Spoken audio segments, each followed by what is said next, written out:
지난 오후 찬양 예배 시간에 다윗의 노래를 보면서 우리 성도들이 살아가는 삶이 고대일지라도 모든 상황 속에 우리 하나님을 찬양할 이유가 우리에겐 있다는 사실을 함께 나눴습니다. 그 믿음의 고백으로 우리의 삶의 연속극이 언제나 찬양으로 이어지는 성도님들의 삶이 되시기를 바랍니다. 하나님이여, 내 마음이 확정되었고 내 마음이 확정되었사오니 내가 노래하고 내가 찬송하리이다. 이게 다윗의 노래가 만이 아니라 오늘 저와 여러분의 고백이 되기를 바랍니다.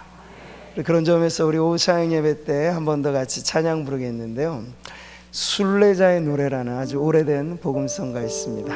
다 아실 텐데요, 한번 가사에 우리의 마음을 팍 대입해서, 우리의 인생길이 지금 그러하잖아요. 저 멀리 베는 나의 시온성, 이 망망한 바다 위에 내 몸이 고날고 상할지라도, 이런 가사인데요, 우리 같이 한번 믿음의 고백으로 이 찬송 부르겠습니다.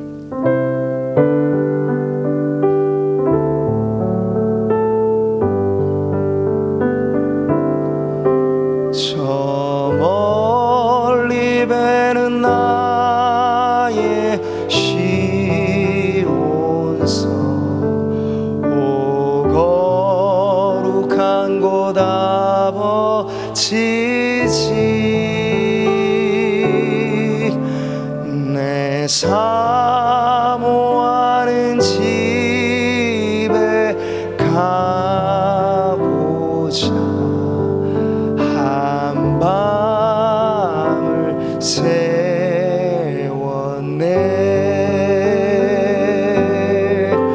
저 망망한 바다 위에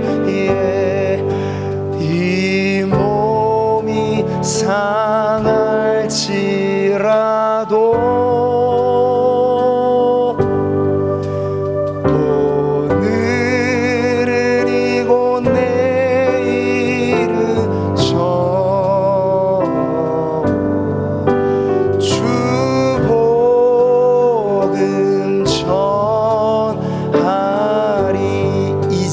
같이 부릅니다. 아득한 나의 갈 길 다가고 저 동산에서 편히 쉴 때 내 고생하는 모든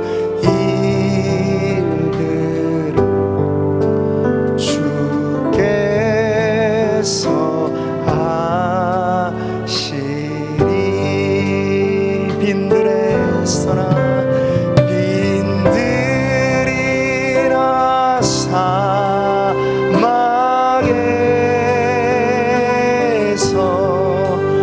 이 몸이 고날지라도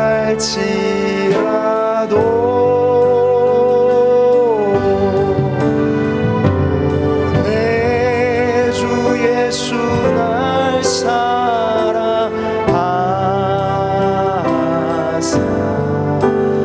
날 지켜주. 자, 우리 가사를 생각하면서 다시 한번 믿음으로 노래합니다. 저 멀리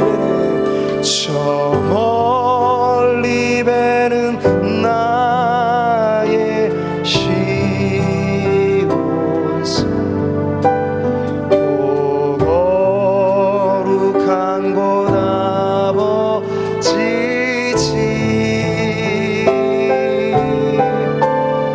내 사모하는 집에 가고자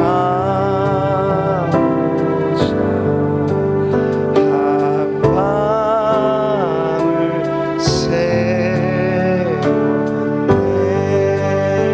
저 망망한 바다 위에, 저 망망한 바다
찬양대로 우리를 지켜주시는 하나님 앞에 영광의 큰 박수를 드리겠습니다. 할렐루야.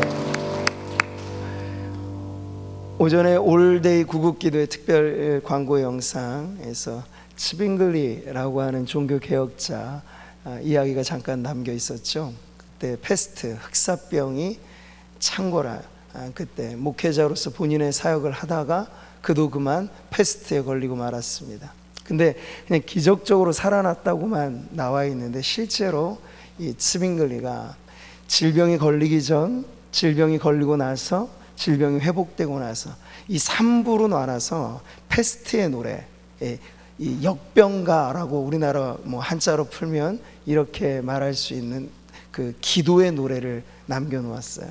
그럼 나중에 한번 인터넷 검색하면 츠빙글리의 역병가 하면 그 번역된 내용이 나오거든요. 그걸 보시면 우연히 나왔다고 말하는 게 아니에요. 하나님 앞에 간절히 기도하고 또 그 시기마다 이 위험한 상황에 처했을 때 성도의 기도는 어때야 되는가에 대한 아주 모범적인 기도문이 거기 나와 있으니 우리가 이 어려움의 시절 그냥 통과할 거라고 생각하지 마세요.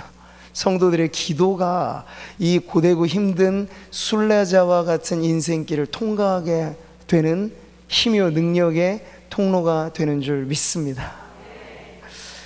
작자 미상의 이 노래를 우리가 불렀는데요, 오늘 이 말씀에도 천국 순례자로서 저와 여러분의 삶이 어떠해야 하는가 하는 것을 오늘 말씀을 통해 함께 살펴보면서 계속해서 이 순례자의 노래를 부르며 우리의 인생길이 고난 가운데 역경 가운데도 찬송은 마르지 않는, 찬송은 곡조가 있는 기도이니까 기도의 노래가 찬송이 되어서 언제나 어떠한 상황에도 적용될 만한 그런 여러분의 18번의 찬송이 있기를 바랍니다.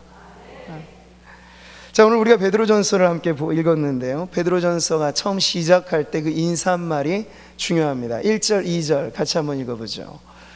예수 그리스도의 사도 베드로는 본도, 갈라디아, 갑바도기아, 아시아와 비두니아에 흩어진 나그네 곧 하나님 아버지의 미리 아심을 따라 성령이 거룩하게 하심으로 순종함과 예수 그리스도의 핏부림을 얻기 위하여 택하심을 받은 자들에게 편지하노니 은혜와 평강이 너희에게 더욱 많을지어다. 아멘. 아주 길게 만연체로 서술되어 있는데 여기는 편지를 보내는 사도와 편지를 받는 이 발신 수신자에 대한 언급이 나오는 거예요. 지명이 나오고 그 대상을 말할 때 지금 택하심을 받은 자라는 표현과 흩어진 나그네라고 하는 표현이 여기서는 가장 중요한 내용이 되는 거죠. 지금은 터키죠. 당시 베드로가 살았던, 지금 이 편지가 AD 한 60년대 초반에 쓰여진 것으로 미루어 볼 때 이 북서쪽에 이 소아시아 지역이라고 말할 수 있겠어요. 로마의 다스림을 받고 있었던 지역이었죠. 그곳에 있는 여러 지역의 교회들에게 보내진 편지입니다. 여기 본도로부터 시작해서 비두니아로 나오는 이 지역의 쭉 열거된 내용은요, 그냥 무질서하게 썼다기보다는 당시에 사도들의 편지가 어느 지역에 먼저 도착하면 그것은 회람서신으로 읽혀집니다. 빨리 읽고 그것을 필사한 다음에 다른 지역으로 넘겨주는 거예요. 그래서 여기 나와 있는 이 지역은 회람서신이 이동하는 그런 경로를 보여주는 지역이라고도 볼 수 있겠습니다. 베드로의 생애 전체를 보면요, 지금 그의 말년의 시기에 잠시 로마에 머물며 목회했던 그 시절에 지금 이 편지가 쓰여졌어요. 우리가 쿼바디스 도미네, 주여 어디로 가시나이까, 이게 영화로도 나오고 소설로도 나온 이 베드로의 마지막 일대기에 대한 전승의 이야기가 나오죠. 그 역시도 배경은 로마를 배경으로 하고 있습니다. 때는 아직 로마의 가장 잔혹한 황제 중에 한 명이었던 네로 황제, 바울도 베드로도 이 네로 황제의 박해 가운데 순교를 당하는데 그 박해가 아주 거세게 일어나기 직전의 상황이기는 합니다만 초대교회 모든 성도들은 사실 지속적인 조롱과 핍박과 이 신앙하며 살기 너무나 힘든 세상을 그 초대에 살아갔던 것을 우리가 볼 때 고난과 역경 속에 있는 성도들에게 대한 위로와 격려로서 지금 사도 베드로의 편지가 아주 목회적인 관점에서 쓰여진 것이라 하는 걸 알 수 있죠. 자, 목회적인 관점이라고 하는 건 그 당시의 특수한 상황을 담고 있습니다. 근데 그 특수한 상황이라는 게 지금 말씀드린 것처럼 성도들이 뭐 경제적으로 어렵다, 사회가 뒤숭숭하다, 이런 것들은 공통으로 겪는 문제이고, 성도들만 유독 겪었던 당시의 특수한 상황이란 박해와 핍박, 순교, 이런 것이었어요. 예수 믿음이 곧 목숨을 내놓아야 하는 그러한 상황이 지금 초대교회 성도들의 공통된 어려움이었던 거죠. 그래서 지금 베드로는 시대적이고 목회적인 상황에 따라 당시 성도들이 주류에 속해 있기보단 비주류에, 다수보다는 소수에 있는 이 성도들이 세상으로부터 받는 조롱과 핍박에 맞서서 믿음으로 잘 인내하고 견뎌내고, 그럼에도 불구하고 우리가 예수 믿어야 될 이유를 잊지 말고 신앙을 지켜 살라, 이러한 목적을 가지고 이 편지를 지금 쓴 것입니다. 오늘 우리는 이 목회적인 상황이 담겨져 있는 베드로의 편지를 보면서 오늘 저와 여러분의 상황, 삶도 똑같지는 않습니다만 우리가 지금 겪고 있는 이 코로나19라고 하는 것, 그리고 경제적인 어려움, 전 사회적이고 국가적인 이러한 어려움의 상황 속에 우리는 지금 낯선 풍경을 대하고 있고, 연초에는 전혀 생각하지 못했던 문제들이 지금 이 중반까지 계속 이어지고 있는 와중에서 과연 성도로서 우리가 어떠한 위로와 격려와 또 새 힘을 얻어 이 길을 통과해야 할 것인가 하는 것을 오늘 말씀을 통해서 살펴보게 되는 거죠. 여러분, 신앙은 진공 속에 머무르지 않습니다. 고이 진열장에 모셔두는 게 신앙이 아닙니다. 성도들의 인생은 온실 속의 화초가 아닙니다.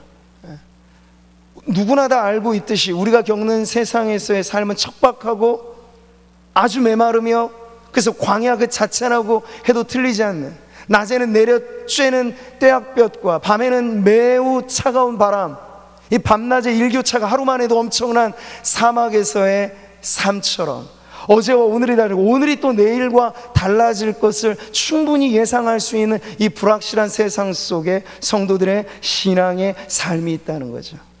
근데 그것을 우리가 아는 것이 중요합니다.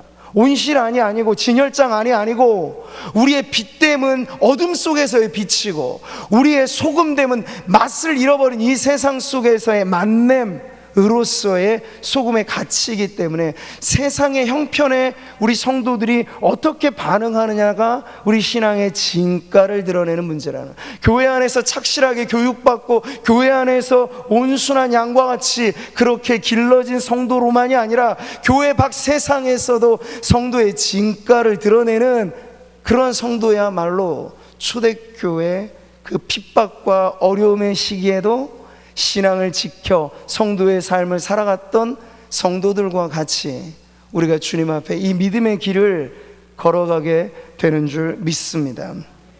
예수님이 승천한 이후, 그리고 오늘 우리가 오전에도 보았듯이 성령의 강림과 그 충만함 가운데 베드로의 목회가 시작되었어요. 본격적인 내 양을 먹이고 치라고 말씀하신 대로 이제 성령 받고 그 충만한 은혜 가운데 겁쟁이 제자가 아니라 담대하게 불의 혀처럼 선포하는 그 포효하는 사도의 모습으로부터 이제 오늘 30년의 시간 정도가 경과된 시점이에요. 그러니 얼마나 그의 목회 경력이 무르익었으며 그의 양떼들을 향한 주님의 마음을 얼마나 그가 많이 품고 여기까지 왔는지를 우리가 충분히 짐작할 수 있죠.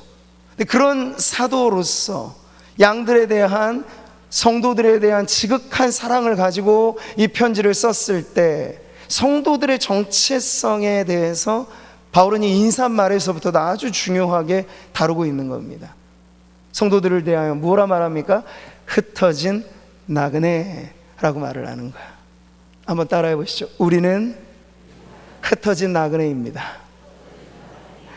여기 나그네라고 하는 말이 베드로 전서에서만 3번 반복이 됩니다. 인사말에, 그리고 오늘 우리가 읽은 본문에, 그리고 2장 11절에도 나오는데 같이 한번 읽어보죠. 사랑하는 자들아, 거류민과 나그네 같은 너희를 권하노니 영혼을 거슬러 싸우는 육체의 정욕을 제어하라. 지금 나그네라고 하는 걸 계속 반복하고 있다는 건 그만큼 그 시대를 살아가는 성도들이 어떠한 자아상, 어떠한 정체성을 가져야 되는지는 이 한 단어에 나와 있다는 거야. 이 세상도 살맛 나는 세상이기도 하고, 가면 갈수록 많은 것들이 바뀌고 좋아지고 하니까 편안한 세상을 우리가 경험하고 있습니다만, 성도들이 그럼에도 불구하고 세상 속에 나그네라고 한다는 건 뚜렷한 대비가 있는 거죠. 누구와? 이 세상이 전부인 줄 알고 살아가는, 영주권을 이 세상에 갖고 살아가는 사람들과 다르게, 나그네로서 성도들은 이 세상이 전부가 아니고, 이 세상에 우리의 영주권을 주장하지 않고, 우리의 영주권은 따로 있으니 우리 하나님, 우리를 부르시는 그 자리, 영원한 하나님의 나라, 물론 이 땅에 임하였지만 장차 완성될 그 나라, 계시록이 보여주는 비전 가운데 도래할 새 예루살렘, 새 하늘과 새 땅, 우리가 부활의 영광에 동참하여 영원토록 주와 함께 왕노릇하게 될 그곳, 그게 바로 영주할 나그네로서 우리가 바라보게 되는 소망의 나라라는 거예요. 이게 비단 베드로의 목회관이기만 하였는가? 그렇지 않아요. 사도 바울의 인생관, 그의 신앙관에도 이것은 뚜렷하게 나와 있습니다. 같이 한번 읽어보죠. 그러나 우리의 시민권은 하늘에 있는지라, 거기로부터 구원하는 자 곧 주 예수 그리스도를 기다리노니.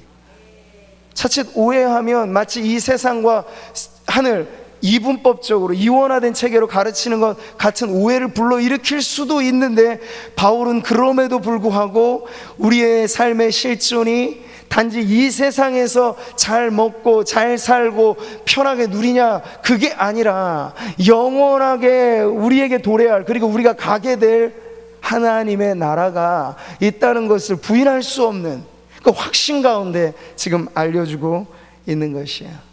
이게 바로 나그네로서의 성도들의 정체입니다. 1960년대 풍미했던 아주 유행한 노래 중에 인생은 나그네길, 이렇게 시작하는 노래가 있죠. 최희준 씨의. 근데 제목은 나그네길이 아니라 하숙생. 어디로 왔다, 어디로 가느냐. 가사가 참 철학적이고 종교적인 색채까지도 드러내는, 구름이 흘러가듯 떠돌아가는 길에. 근데 핵심은 이 가사의 1절 뒷부분이에요. 그러니 정일랑 두지 말라, 미련일랑 두지 말자. 인생은 나그네길, 강물처럼 흘러가듯 정처 없이 흘러서 간다. 그러니 정일랑 두지 말자, 미련일랑 두지 말자, 이런 이야기예요. 근데 여러분, 이 세상의 노래가 나그네로서의 인생을 보여주고는 있습니다만, 성경이 말하는 나그네라고 하는 게 과연 이런 노랫가락 정도에 담겨져 있는 의미일까요? 정처 없이 떠돌아다니는 나그네, 그러니 세상 이래도 좋고 저래도 좋고 그렇게 살자, 너무 심각하게 살지 말자, 이런 세계관을 가르치는 걸까? 그렇지가 않아요. 오늘 말씀을 다시 한번 여러분 주목해 보세요. 성경이 말하는 나그네 인생은 이런 것입니다. 너희가 나그네로 있을 때를 두려움으로 지내라. 나그네와 두려움, 이게 무슨 상관관계가 있습니까? 초연한 듯 살고, 왜 사냐고 묻거든 그냥 웃지요. 이게 세상의 낙관적인 사고 방식이라면, 성경은 그런 것과는 다르게 아주 투철한 삶의 방식으로서 나그네를 가르쳐주고 있는 거예요. 그러니까 하숙생 같은 마인드로 살아서는 성도로서 나그네된 인생길을 살기 어렵다는 거죠. 하숙생이 아니고 우리는 나그네, 그것도 천국 본향을 찾는 나그네라는 거야.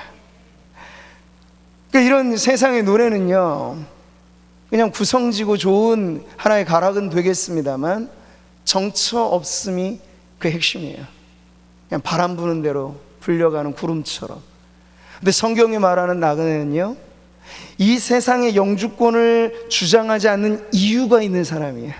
왜냐하면 가야 할 목적지가 있는 사람이기 때문에 그렇죠. 거류민과 나그네라고 하는 것에는 뚜렷한 목적지가 있다는 걸 말해줍니다. 그게 어디입니까? 내 평생의 선하심과 인자하심이 반드시 나를 따르리니 내가 여호와의 집에 영원히 살리로다. 내 아버지의 집, 내 하나님의 집 말이죠.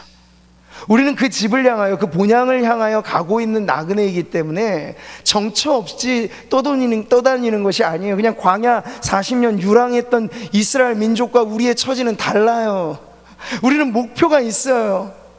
가야 할 방향이 있고요. 여러분, 믿음의 조상 아브라함, 그리고 그 족장들의 일대기가 쭉 이어지면서 중요한 인물 중에 하나가 아브라함, 또 야곱인데, 이 두 사람이 자신의 인생을 정리하며 고백하는 말이 이렇습니다. 먼저 아브라함의 고백을 들어볼까요? 같이 읽습니다. 나는 당신들 중에 나그네요 거류하는 자이니 당신들 중에서 내게 매장할 소유지를 주어 내가 나의 죽은 자를 내 앞에서 내어다가 장사하게 하시오. 사랑하는 아내였던 사라의 매장을 구할 때 이 아브라함의 당시의 영향력은 아주 대단했습니다. 그래서 그 땅을 무상으로 막벨라 굴을 주겠다고까지 후하게 대접을 받았어요. 그런데 아브라함은 거절하고, 아니요, 저는 나그네이기 때문에 이곳에 제가 소유하고 있는 땅이 없기 때문에 제가 이 매장지는 반드시 값을 내고 사겠습니다 하면서 정중하게 요청하는 내용의 자신을 나그네로 소개하고 있습니다. 그렇다고 여러분, 이 아브라함이 너는 본토 친척 아비집을 떠나 내가 지시할 땅으로 가라 했을 때 그 지시할 땅을 밟지 못했습니까? 아니요, 밟았습니다. 그럼에도 불구하고 아브라함의 인생관, 그의 신앙관은 이렇게 살았다는 거죠. 히브리서가 이렇게 말해줘요. 같이 읽습니다. 믿음으로 그가 이방의 땅에 있는 것 같이 약속의 땅에 거류하였다. 약속의 땅에 살았어요. 그런데 마치 이방인과 같이, 이 말인즉 나그네처럼 그는 영주권을 행사할 마음 갖지 않고 살아갔다는 거예요. 아브라함만 그러느냐? 그렇지 않아요. 야곱 역시도 그의 인생의 말년에 애굽의 왕 바로 앞에서 자신의 인생을 소개할 때 이렇게 고백을 합니다. 같이 한번 읽어보죠. 야곱이 바로에게 아뢰되 내 나그네 길의 세월이 130년이니이다. 내 나이가 얼마 못 되니 우리 조상의 나그네 길의 연조에 미치지 못하나 험악한 세월을 보내었나이다 하고, 자신의 삶을 정리하는 하나의 단어, 야곱은 다른 것으로 말하지 않았어요. 내 나그네 길의 세월이라고 말을 하였습니다. 자, 이들의 이 공통된 고백, 우리 믿음의 조상이라 불리는 아브라함, 믿음의 시조, 그리고 믿음의 기초, 이 이스라엘로 계명되어진 야곱, 이 두 중요한 인물이 각각 자신의 인생관을 이 나그네로서 빗대어서 말을 하고 있어요. 다시 여러분, 히브리서가 이 고백이 과연 어떤 의미가 담겨 있는가를 믿음의 장에서 해석할 때는 이렇게 말을 해주고 있어요. 같이 읽어보죠. 이 사람들은 다 믿음을 따라 죽었으며 약속을 받지 못하였을 때 그것들을 멀리서 보고 환영하며 또 땅에서는 외국인과 나그네임을 증언하였으니 그들이 이같이 말하는 것은 자기들이 본향 찾는 자임을 나타냄이라. 그들이 나온 바 본향을 생각하였더라면 돌아갈 기회가 있었으려니와 그들이 이제는 더 나은 본향을 사모하니 곧 하늘에 있는 것이라. 아브라함도 이삭도 야곱도 족장들, 이 구약의 믿음의 선진들, 이들의 삶이 왜 나그네로서 자신의 인생을 고백하였는가에 대해서는 이렇게 히브리서는 말해주고 있는 거예요. 그들은 자신의 정체성을 본향 찾는 나그네로서 알고 살아갔기 때문에 라고 말이죠. 자, 이것을 우리가 다른 말로 표현하면 오늘 설교의 제목이 나오는 거예요. 바로 순례자라고 표현할 수 있습니다. 순례자가 누구입니까?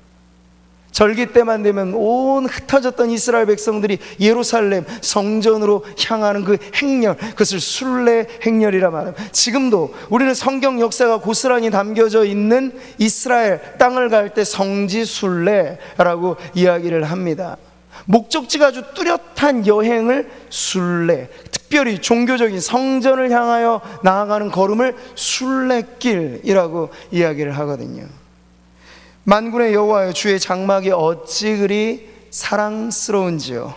순례자로서 당시 구약의 성도들도 이렇게 사모하는 마음을 가지고 성전을 향하여 그들이 나아갈 때 그 마음이, 그 과정은 얼마나 고됐는지 몰라요. 눈물 골짜기, 박하 골짜기라고 불리는 그 눈물 쏙 빼야 들어갈 수 있는 어려운 지대를 통과해야만 가게 된 것이 바로 순례길이에요. 지금도 뭐 산티아고라든지 이런 잘 알려져 있는 순례길은요, 사람들이 왜 많이 찾아갈까요? 거기가 편안한 비단길, 뭐 하이웨이 그런 길이 아니에요. 죽어라 고생하는 길이에요. 근데 왜 사람들이 그곳을 찾느냐? 바로 순례길의 의미가 거기 그대로 남아있기 때문이죠. 주께 힘을 얻고 그 마음에 시온의 대로가 있는 자는 복이 있나이다. 이건 역시도 순례자들에게 주시는 축복을 말씀하고 있는 것입니다. 이미 마음 가운데 열려진 시온의 대로가 있기 때문에 고생마다 하고 가는 거예요. 그 길을 어렵고 힘들더라도 나는 가리라, 주의 길을 가리라 찬송 부르면서 가는 거죠. 왜요? 자신의 정체성이 순례자임을 알기 때문이에요. 순례자, 영어로 필그림이라고 말합니다. 여러분, 지금 우리가 세계 초인류 국가로 불리는 미국이 있죠. 이 미국이 17세기 건국할 당시에 그들의 건국의 아버지라고 불렸던 이들의 별명이 필그림 파더스라고 불렸어요.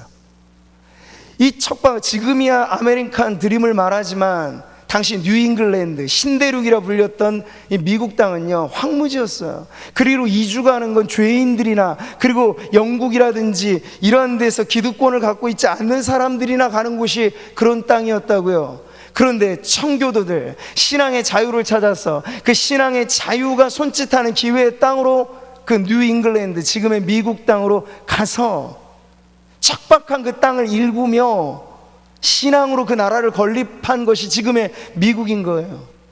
우리가 추수감사절의 기원을 늘 생각할 때, 그것은 그 신앙의 자유를 찾아 척박한 땅을 불모지를 일구었던 이들이 죽을 고생하고 그 해를 넘기고 간신히 그 땅의 소산을 얻었을 때 하나님 앞에 눈물 속에 감사하며 하나님 앞에 영광을 돌리고 이웃들과 함께 즐거움을 나눈 것이 추수감사절의 유래이잖아요. 바로 그런 사연이 있다고요. 필그림 파더스라고 불렸던 이 미국의 건국의 아버지들은요, 신앙의 기초 위에 하나님께서 다스리시는 나라에 대한 꿈을 갖고 그 나라를 세워 나갔던 것이죠. 여러분, 진정한 의미에서 나그네는 이렇듯 아주 뚜렷한 목표, 목적지, 도달해야 할 마지막 종착역, 이런 의식이 있는 사람이지 정처 없이 떠다니는 거예요. 이래도 좋고 이런 데로 어떠하리, 저런 데로 어떠하리, 바람 가는 대로 가리, 이런 게 아니란 말이에요. 때로는 바람을 저항해서라도 순례길에 역풍을 만난다. 그러면 뭐예요? 돌아가라는 사인입니까? 아니요, 뚫고 가라는 사인인 거야. 순례자들에게 있어서의 목표의식은 고난이 있더라도 내가 가야 할 본향, 내가 가야 할 저 거룩한 땅 있으니 역풍을 만나도 우리는 간다. 순풍에만 돛단 듯이 가는 게 인생이 아니고 역풍을 만나면 한번 맞고라도 가야지. 이게 순례자의 마음인 거예요. 건축가로 인문적인 사유를 이렇게 도시 건설, 건축물들을 통해서 표현했던 유현준 교수라는 사람이 있어요. 여러 가지만 생각할 거리 책들을 주는데 그 재미난 이야기를 하더군요. 이 건축물이 사람들에게 끼치는 영향이 결코 작지 않다, 그거예요. 그래서 이 건축가가 볼 때 우리 아이들의 교육의 현실은 정말 닭장 속에 아이들을 가둬놓고 똑같이 천편일률적인 그런 규격 사이즈 안에 명패만 바뀌잖아요. 1학년 2반, 3학년 2반. 근데 공간은 똑같은 거예요. 근데 그런 데서 길러진 아이들을 비유컨대 양계장에서 평생토록 땅에 모이만 쪼아먹는 그 닭들에게 어느 하루 한순간 양계장 문을 열고 야, 너희가 이제 독수리처럼 날아보렴 해서 되냐는 말을 하는 거예요. 그러니까 어렸을 때부터 교육의 제도나 이 모든 것들이 한 인간됨을 완성하고, 우리가 신앙교육까지 만약에 거기에 더하자면 신앙인으로서 든든하게 살아갈 교육이 세상교육과 교회교육이 맞물리면 하나의 인생을 아주 근사하게 세울 수 있는데, 그게 아니라 천편일률적인 공장에서 찍어내는 그러한 대량 생산부분적으로 찍어내고 나서 이제 20살 되고 대학 들어가고 취준생이 되고 하는 그런 청년들에게 자, 여러분의 기상, 여러분의 이상의 날개를 펴보세요. 펴지냐고요? 안 된다는 얘기를 하는 거예요. 저는 이런 이야기를 보면서 그냥 단순히 교육적인 현실로서의 공감만이 아니라 우리가 살아가는 삶의 프레임이나 우리가 살아가는 이 모든 인식 속에 나그네로서의 담대한 발걸음이 아니라 이 세상의 형편대로 눈치 보면서 이 세상에 가는 방향대로 시류를 쫓아가면서 우리가 익숙하게 신앙생활 하는데, 과연 핍박의 바람이 불어오면 그럼에도 불구하고 주를 위하여 죽자 말할 사람이 누가 있겠는가 생각해 보는 거죠. 핍박에도 불구하고 예수 믿노라, 그 당시 도마가 진정어린 마음으로 용기 내서 말한 것은 아니겠습니다만, 성도라면 다 같이 예수님이 가시는 그 길을 따라서 우리도 주와 함께 죽으러 가자 말할 수는 있어야 할 텐데, 과연 오늘날의 신앙의 상황에서 누가 이와 같은 핍박을 불사하고 우리의 신앙을 지켜내는 거룩한 천성 나그네로 살아가겠는가? 저 자신이나 여러분 우리 각자가 자신의 신앙을 두고 아주 분명하게 질문을 해보아야 될 부분입니다. 근데 여러분, 오늘 사도의 권면은 그렇게 살지 말라는 이야기를 하고 싶은 거야.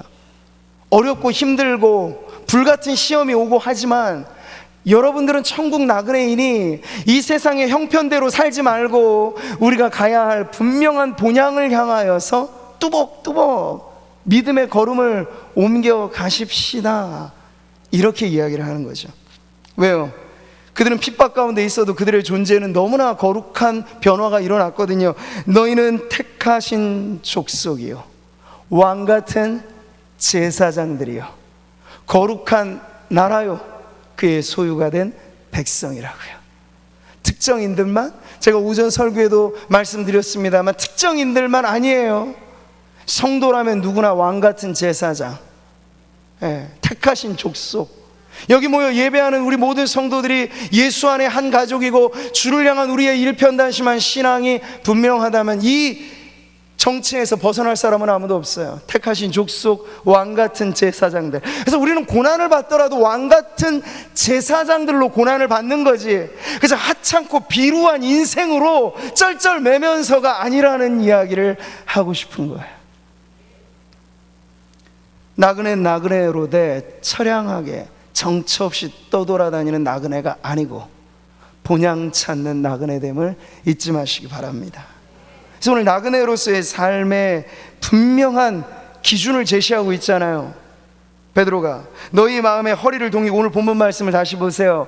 근신하라고 말하고 있어요. 나그네이니 목적지가 있으니 그 목적지를 가기 위해서 삶의 모든 걸 그걸 기준으로 살라는 거, 이게 나그네죠. 안 그러면 영주하는 정착민이 돼버리는 거예요. 유목민은 다르잖아요.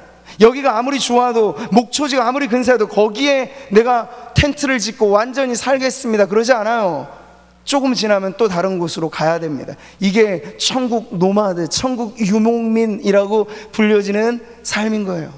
그러니 언제든지, 광야 백성들도 그랬던 것처럼 하나님의 구름기둥이 떠오르면 이제 준비하라는 사인이잖아요. 그리고 그 구름기둥, 불기둥이 가는 방향으로 따라오라는 이야기잖아요. 그러면 여러분, 우리가 친 이 텐트가 좋사오니 여기 머물겠습니다라고 말할 권한이 우리에게는 없고, 나그네를 인도하시는 하나님께서 인도하시는 방향에 따라 언제든지 우리의 삶을 간편하게 살아가라는 것이 이 근신하라 살아가는 삶의 방식의 하나입니다. 여기 너무 많은 걸 축적해 두면요, 천국 갈 날이 가까워도 너무 무거워서 못 올라가실 수가 있어요.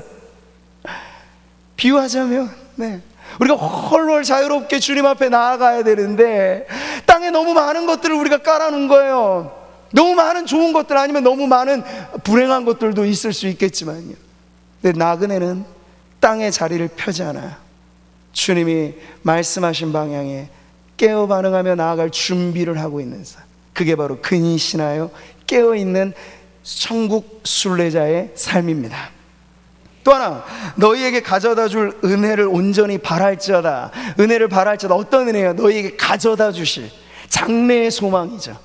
지금 당장만이 아니라 장차 우리에게 올 위에서 부르신 부름의 상이라고 말하는, 우리 각자가 하나님의 심판대 앞에 설 때 우리의 몫으로 하나님께서 주신 책임과 우리의 몫으로 주신 사명과 우리에게 주신 이 모든 것들에 따라서 주님이 애누리 없이 계산하실 그 자리 앞에 설 때 위에서 부르신 부름의 상이 있는 인생 이라면 이 땅 잘 살았다는 거예요. 그러니 걱정하지 말고, 세상에서 다 계수받는 것에 억울해하지 말고, 이 땅에서 누리지 못하고 이 땅에서 받지 못한 것, 하나님의 나라에서 영원한 상급이 우리에게 주어져 있기 때문에 그 받을 은혜를 소망하며 살라는 것입니다. 천국 순례자의 삶은 이런 소망이 분명한 삶인 줄 믿습니다. 그리고 베드로가 강력하게 도전하는 건 너희도 모든 행실에 거룩한 자가 되라고 말씀하고 있어요. 구별됨. 왜 이스라엘 백성을 애굽에서 건져내셨습니까? 구별시키기 위해서. 왜 시내산에서 율법을 주셨습니까? 구별시키기 위해서. 왜 광야 40년의 연단을 받게 하셨습니까? 구별시키기 위해서. 우리가 예수 믿고 구원받아 하나님의 자녀가 되었다는 건 이제 우리의 모든 삶에서 주님 닮아감이 우리의 목표가 되고, 신앙생활 1년차와 10년차가 다르고 10년차와 30년차가 달라진다는 것 어디에 있습니까? 가방끈이 긴 것에 있는 게 아니라 우리의 인격과 성품과 삶의 목표와 방향과 이 모든 것들이 점점 더 예수 닮아가는, 그게 거룩한 삶의 구별로서 드러나는 인생이 되라는 것입니다. 자, 이 세 가지, 천국 순례자의 삶은 어떠한 것인가 물을 때 첫 번째는 근신하여 깨어있는 삶. 따라해 보시죠. 근신하여 깨어있는 삶. 장래의 소망을 품는 삶. 예수 닮은 거룩한 구별된 삶.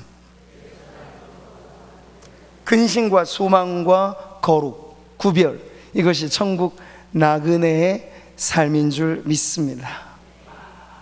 저는 오늘 베드로의 서신을 보고 또 앞으로 오후 찬양 예배를 쭉 이어가면서 지금 우리가 속해 있는, 그리고 현재 경험하고 있는 이 어려움의 난국을, 저는 제가 경제 전문가가 아니기 때문에 경제로 이야기할 것은 아무것도 없어요. 저는 정치가가 아니기 때문에 정치적으로 이야기할 건 아무것도 없어요. 저는 다만 목회자로서 성도들이 이 어려운 난국을 어떻게 극복하며 가는가에 있어서 진정 우리에게 대두되어지는 가장 중요한 정체성의 문제가, 과연 죽으라고 하면 우리가 이 땅 안에서 땅에 복종하며 살 것인가가 아니고, 주님의 명을 따라 죽으면 죽는 거고 살면 사는 것인데, 기준점이 과연 이 세상에 임박힌 듯 살아가는 것이 합당한가? 그게 아니고, 아무리 어렵고 풍랑이는 세상일지라도 우리는 이미 출애굽, 우리의 영혼의 출애굽, 이 세상으로부터 부름받아 장차 지시할 땅으로 가라고 하는 그 영원한, 이 땅의 가나안이 아니라 영원한 가나안, 그곳을 향하여 나가는 천국 순례자로서 우리의 정체성을 갖고 한 걸음 한 걸음 인내하면서, 근신하면서 거룩하게 구별된 삶을 살아가게 되기를 바랍니다.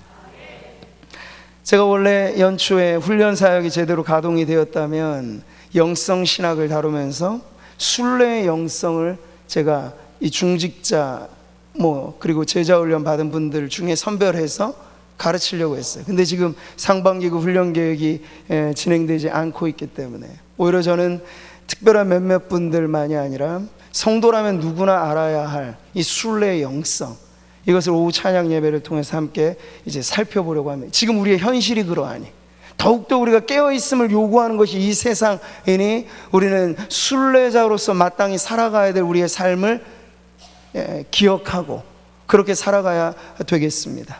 그럴 때 성경 다음으로 여러분에게 제가 꼭 추천해드리는 책이 있어요.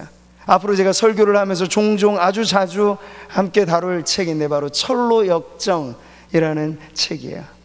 이 철로역정이 뭔가요? 천국 순례자의 삶을 가르쳐주는, 성경 다음으로 많이 번역됐고 성경 다음으로 많이 읽혀지는 책 하면 여전히 철로역정을 뽑는데, 이 베스트셀러 중에 베스트셀러를 아직 읽어보지 않은 성도님들이 혹 계시다면 이번 기회를 통해서 주교재는 성경이요, 부교재를 철로역정으로 해서 여러분이 앞으로 계속 천국 나그네, 천국 순례자로서의 삶을 우리가 한 걸음씩 이어가기를 바랍니다. 이 철로역정 읽어보신 분도 계시고 아닌 분들도 계신데 한번 이참에 꼭 구입을 해보세요. 읽지 않으신 분들은. 여러 번역본들이 있는데 근래에 나온 것 중에 제가 추천해주고 싶은 건 이 책이에요. 아주 읽기 좋은, 가독성이 있고 번역이 아주 잘 된 그런 책이니까요. 한번 꼭 살펴보시고, 제가 이제 다음 주부터 특별한 절기나 행사가 아니면 어느 정도 시기까지 철로역정, 필그림이라고 하는 이 천국 순례자의 영성을 함께 다루는 말씀을 나눌 텐데, 철로역정을 같이 읽어 가시면서 듣게 되면 더 많은 또 깨달음이 있고 우리의 삶에 유익한 가르침을 받는 그런 시간이 될 줄 믿습니다. 이제 말씀을 맺겠습니다. 우리는 안개자욱한 길을 걷고 있습니다. 그러니 방황하기 쉽고 길 찾기는 매우 어려운 그런 시기야. 그러니 더욱더 우린 정신 바짝 차려야 됩니다. 예배에 목숨을 거셔야 돼요. 지금 다른 활동으로서는 우리의 정체가 드러날 길이 없잖아요. 근데 한 주에 한 번, 아니 주중에 징검다리로 수요예배, 금요철야, 더 여러분 깨어있길 바라신다면 새벽 기도 사수하세요. 이 자리에서조차 우리가 깨어있지 못하면 개인의 영성이 사실 가능할까? 저는 어렵다고 봐요. 골방에서 물론 깨어 기도하는 성도들도 많이 계시죠. 그런데 교회가 함께 모이는 자리에서 깨어있지 못한 성도가 과연 골방에서 온전히 깨어있을 수 있겠는가? 이건 어려운 문제예요. 그러니 우리는 나 자신이 약하게 주님은 우리를 하나로 부르셨고, 하나로 불려진 이 자리가 우리를 지탱해 주는 자리가 되는 것입니다. 천국 순례는 혼자 걸어가는 길이 아니라 다 같이 걸어가는 길이에요. 그러니까 앞으로도 우리 안개 자욱한 코로나19의 길이 언제 마감될지 모를 그 길을 걷는 중에 천국 순례자로서 우리가 한 걸음하는, 혼자뿐만 아니라 옆에 있는 분들을 일으켜 세워주시고, 잘 아는 동료들 많이 있으시잖아요. 어릴 적부터 같이 신앙생활을 하셨던 분들이 있잖아요. 근데 지금 우리 주변에 안 보이는, 우리 주변에 찾아볼래야 찾아볼 수 없는 그런 연약한 성도들이 있다면 기도해 주시고 함께하게 하시고, 그런 은혜 가운데 우리가 서로 사랑과 선행을 격려하면서 함께하는 이 나그네 시절을 보낼 때 하나님께서 이 또한 지나가게 하실 텐데, 그냥 지나가는 것이 아니라 대단한 값을 우리가 치르니만큼 소중한 가르침을 받고 우리의 남은 인생 평생의 천국 순례자로서 아주 든든한 자원을 얻는 이 고난의 과정을 우리가 통과하게 되기를 주님의 이름으로 축복합니다.